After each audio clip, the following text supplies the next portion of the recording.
sure the volume is up. Namaste, guys. ChristianRLong, Life Enhancement Consulting, giving you a big and beautiful shout out on this Saturday afternoon. It's about 3 o'clock p.m. Mountain Time here in Denver, Colorado. Can't believe how quickly the time went by. It's like I woke up and blinked my eyes 3 times and it's 3 o'clock in the afternoon. It's kind of how life is, right? Just disappears sometimes. I was thinking about, Elliot, namaste. I was thinking about something I was reviewing on YouTube. For some of you may know, I have a YouTube channel. It's got a couple hundred videos on there. I've removed some. I've added additional others, all with the purpose of talking about energy healing, meditation, and practical spirituality to help evolve and transform your life from the inside out.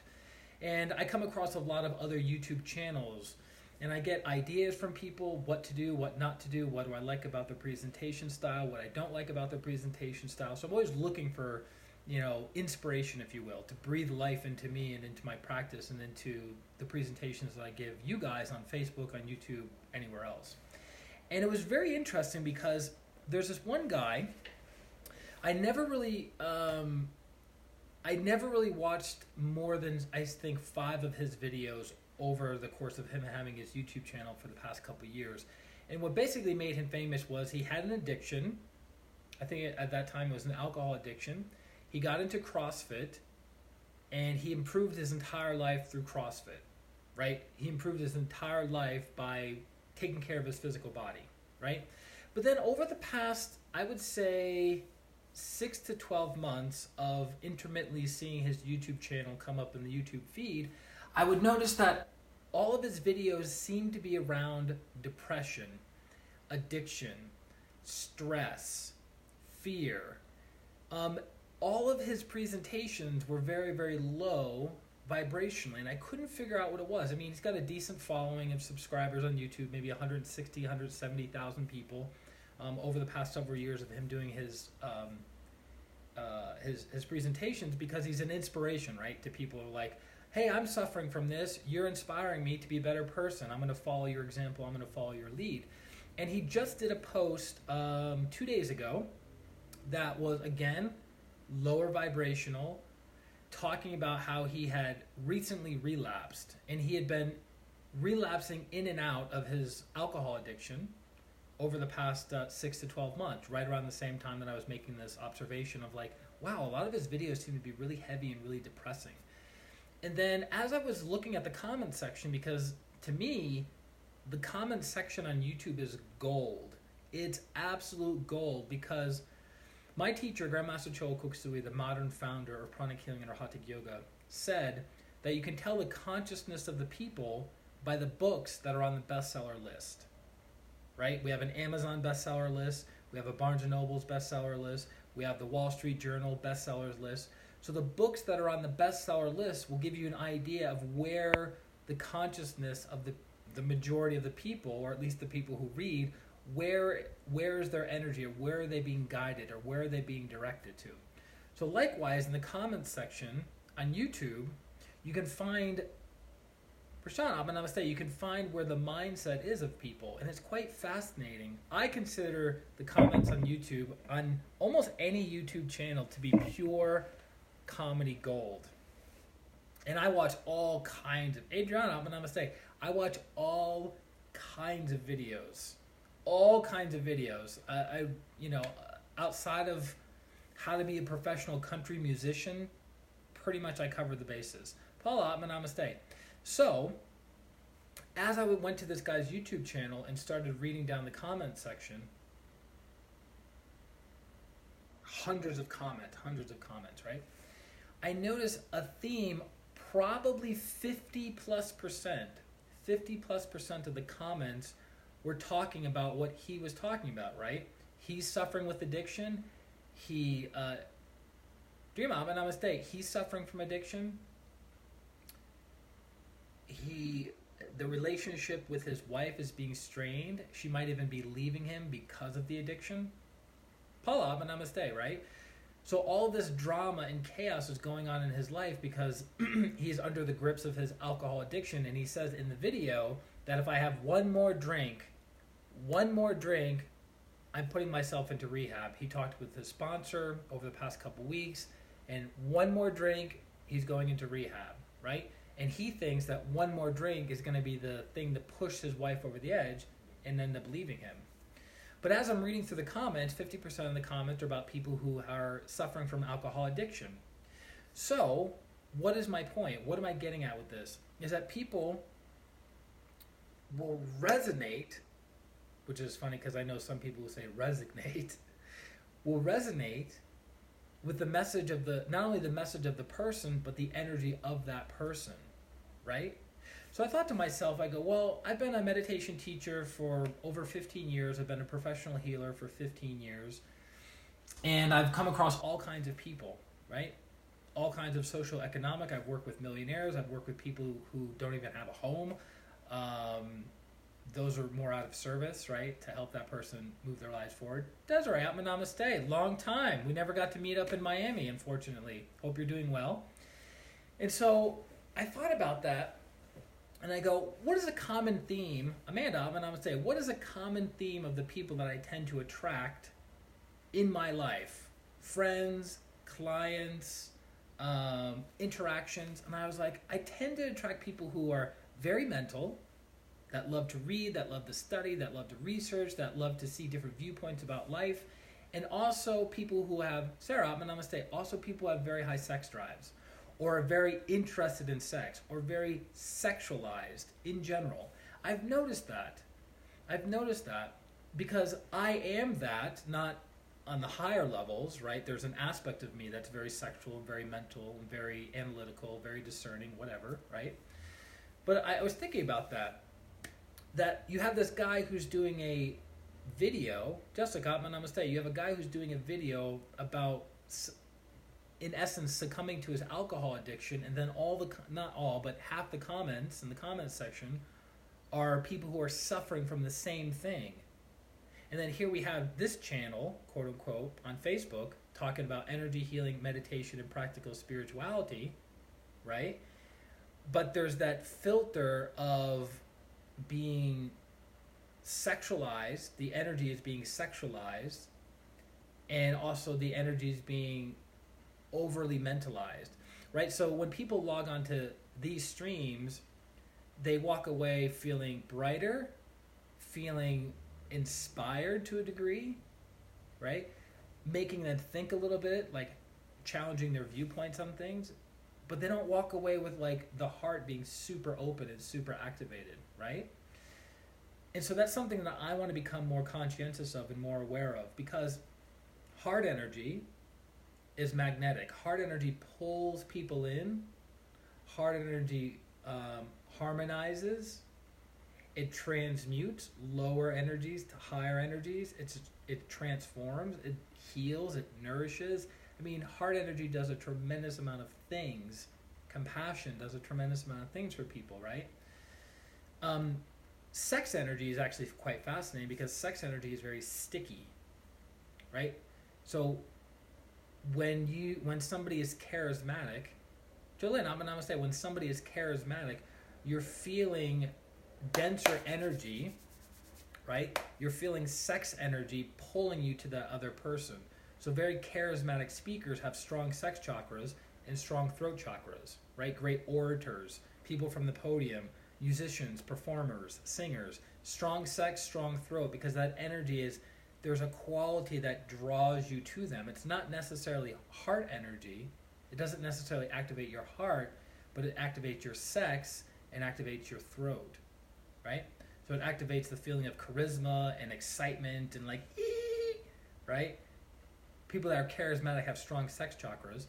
And then the throat stimulates a person's ability to want to acquire knowledge, right? That want to acquire knowledge. Karina, namaste, long time, good to have you on. So is that making sense? So when we move forward on the streams that we're going to be doing in the future, whether it's on Facebook or on YouTube, and by the way, if you haven't followed me or subscribed to me on YouTube, definitely head over there. It's free content on a regular basis. Just go to YouTube and then type in ChristianRLong. That's my channel. But moving forward, I want to integrate more heart energy. Even as I'm talking to you and communicating with you now, instead of being so sex-centered and so throat-centered, I'm also working on being more heart-centered, because that softens my energy and it makes the message that you and I are sharing back and forth more palatable. Because as the heart becomes more activated and more expanded, the words that come out of my throat, the words that come out of my beingness, are coated with pink loving energy. So when it hits the aura of the other person, they're able to absorb and assimilate those energies easier, right? Like, for instance, have you ever listened to somebody before who has a great message, right? Great information, great content, but you can't seem to take it in? There's something missing. What's missing is the heart energy. But then you have other people who are very loving, very sweet, very kind, that you don't even know what they're saying. They're just talking for hours and hours and hours. And you're like, I don't know what this person's saying, but I can't pull myself away. That's heart energy. I'll give you an example. Good friend of mine, I did business with him over the years. Good clairvoyant, serious meditation practitioner. From his neck of the world, most of them are very serious meditation practitioners.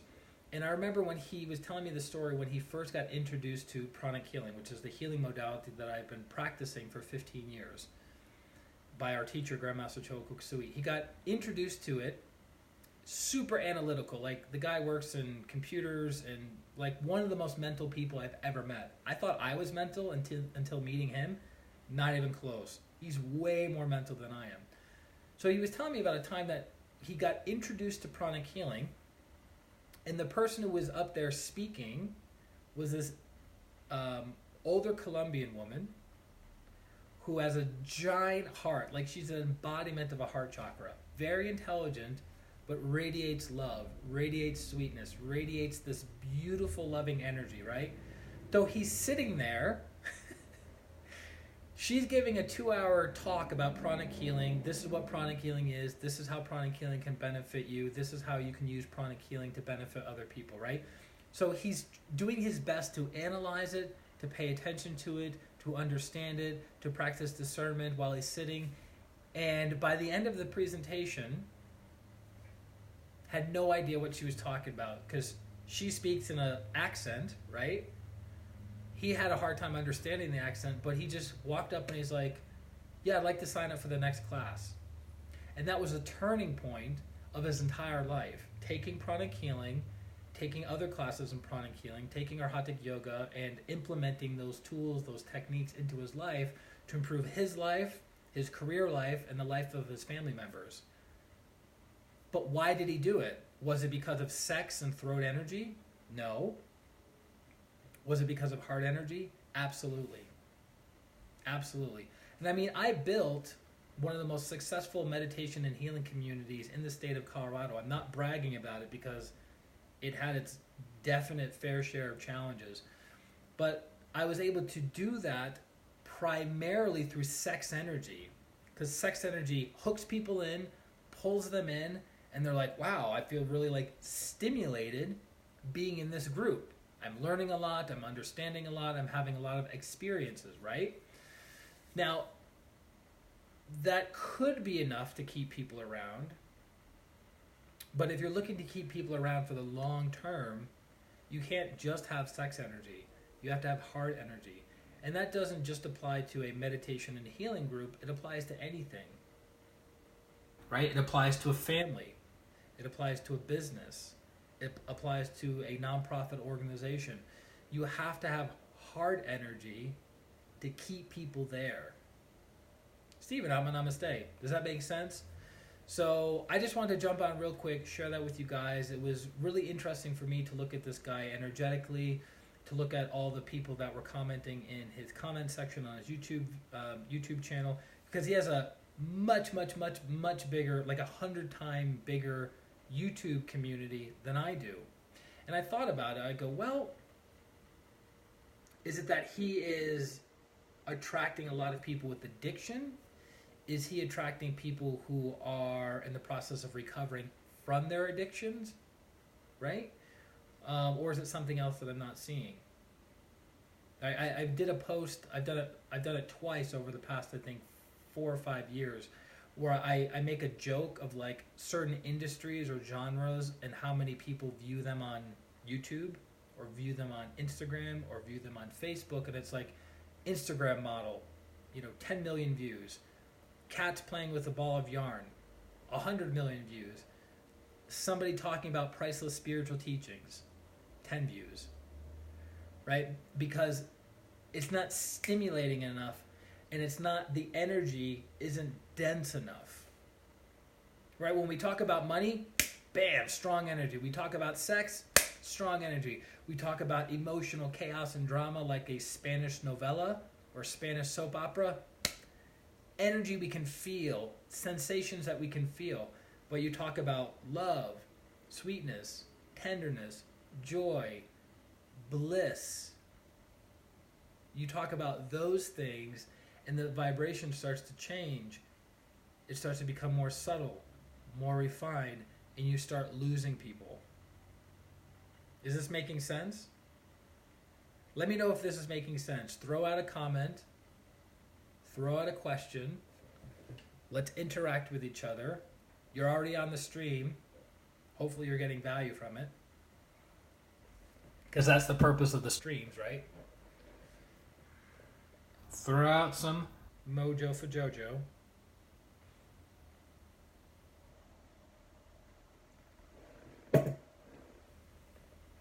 You know who I'm surprised I haven't heard from? It's Steven. Bam, there he is. Never lets me down.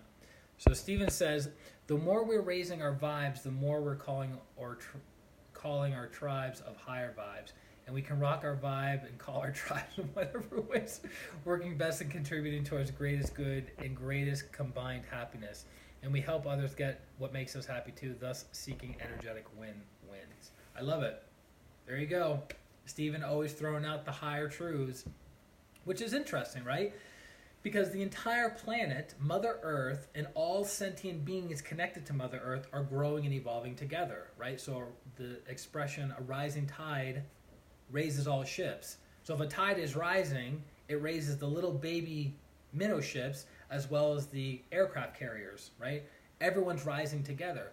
So as human consciousness continues to expand and continues to increase or raise in vibration, all of our abilities to tap into higher intuition increases, tapping into higher emotions increases, tapping into higher mental ideals increases. So it's really cool. And our bodies will even start changing. Good ideas to scan for with new relationship. Ah, yes. Yes. Very good. So discernment. So discernment means to judge something correctly. And my teacher, Grandmaster Choa, talks a lot about how important it is to practice discernment on the spiritual path. And within pranic healing and our Hatha yoga, we're taught different techniques on how to practice discernment, on how to look at a situation mentally, how to scan a situation energetically, how to look at a situation energetically, how to hear, how to hear a situation energetically. All of these are tools to practice discernment. And here's the interesting thing. This might blow your mind. As I understand it from the teacher, if you get the tools and you don't practice the tools, there will come a point in time that you will be deceived, because you're being given tools to use the tools to prove the equality of your life and the lives of the people that you work with. So if you don't practice those tools, you're going to be deceived. So if you don't practice discernment, even though you have the tools to practice discernment, you'll be deceived. So it's very, very interesting. And reflecting on my own life, I'm thinking about that more and more. But yes, Paula brings up a great point about practicing discernment with her new relationship and practicing discernment in business dealings. I'll give you an example of what practicing discernment looks like in business dealings. So Grandmaster Chola Kuksui ran 13 businesses, made millions of dollars in traditional businesses, not businesses connected to energy, connected to spirituality, connected to yoga or meditation, but traditional businesses. And before he would hire somebody, right, he would scan or feel the energy of the basic chakra. You go, well, what's the basic chakra? So at the tailbone, so you have your spine, right? At the tailbone, you have a chakra that spins clockwise and counterclockwise, absorbing energy, using energy, and releasing energy. So the basic chakra deals with the physical body, everything connected to the physical body, and it deals with dynamic activity. And if you want an employee to be productive, do you want them to have a big, strong basic chakra? Or do you want them to have an underactivated, depleted basic chakra? Right? You want them to have a big, strong, healthy basic chakra, because that means they're going to be proactive, that means they're going to be dynamic, and that means they're going to make the company money, right? You don't hire an employee to have a liability, you hire an employee to have an asset.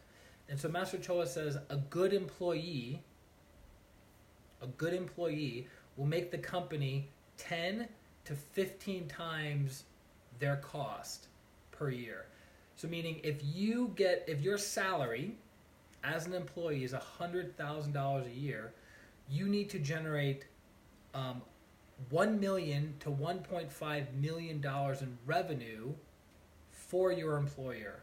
That's the good, even, proper exchange of energy, right? If they pay you $50,000 a year, then you need to generate $500,000 to $750,000 a year in revenue for your company. Does that make sense? So, practicing discernment in the sense of your business dealings with people, if you're going to go in business with someone or you're going to hire an employee, you want to scan different chakras for different purposes to go, well, wait a minute. This person's resume looks really good. They talk really well, but they're not very good at producing results. And their basic chakra is small and depleted. I don't think I'm going to hire this person. Versus somebody else who may not have the best resume, who may not be the most articulate speaker, but you scan their basic and it's huge. That's a person who will work for you, who will be industrious for you, who will make things happen. That's who you want to work with. That's who you want to be in business with. Likewise, have you ever heard the expression, if you want something to get done, give it to a busy person, right? Why? Because a busy person is always in movement. A busy person is always doing things. A busy person is basically become good at time management because they're always doing things. But if you give something to somebody who is lazy, who has all the time in the world, it's not going to get done. Does that make sense? So you give something to a busy person. I'll give you an example. A friend of mine used to own a business in New Jersey, and he was always busy, always moving, like always moving. This guy was like a living, breathing basic chakra. He made a lot of mistakes, but he was always moving. And guess what? Always working, and people were always assigning assignments to him. Hey, do this. Can you do me this favor? Oh, can you help out with this project? Hey, I got this side gig. Can you help me out with it? Can you do it completely? And guess what? He would do it. Because his basic chakra was always moving, was always stimulating him to action constantly. Go. Right? And he got stuff done. He got his work done. He got other people's work done, and then he would come up with other work to do. But he made some big mistakes in his life because of lack of discernment. So very good at being dynamic, right? But he lacked discernment. In my past, I've done both. Been super lazy and lacked discernment. Not a good combination. Not a good combination at all. Thank God a lot of those old habits have been healed and transformed. So, anyways, that being said, if I can assist you with your healing process, definitely reach out to me on Facebook, reach out to me on my website, ChristianRLong.com. Let me know how I can serve you in the near future. And I always, always, always recommend that you get healing now versus getting healing later. So there's a Chinese proverb that the best time to plant a tree was 20 years ago. The second best time to plant a tree is right now. So, yes, you might be stuck in some area of your life that you think to yourself, you know what? If I took care of that 5 years ago, I wouldn't be suffering right now. Okay, great. Do you want to do something about it now? Or do you want to wait another 6 months, 12 months, or 5 years to do something about it? Because if you don't do something different, what's going to happen? Same result, same experiences, same feedback, staying stuck, right? When you move, when you take a direction, even if it's the complete opposite direction of where you want to go, you're developing awareness and you're going, aha, I've been moving in this direction. I really don't like this direction at all. I'm going to do about face and go this way, right? But if you don't move and you stay exactly where you are, nothing happens. If you associate with the same people, you get the same result. If you have the same thoughts and same feelings, you get the same results. If you live your day-to-day life the same results. For different results, you have to do different things. Make sense? Perfect. All right, guys, lots of light, love, and power to you from God and my teacher, Grandmaster Choa Kuksui, into your lives. If there's anything I can do, I keep hitting this with my foot. My apologies. Please let me know, and I look forward to connecting with you very, very soon. Have a beautiful, phenomenal weekend, and I'll talk to you later.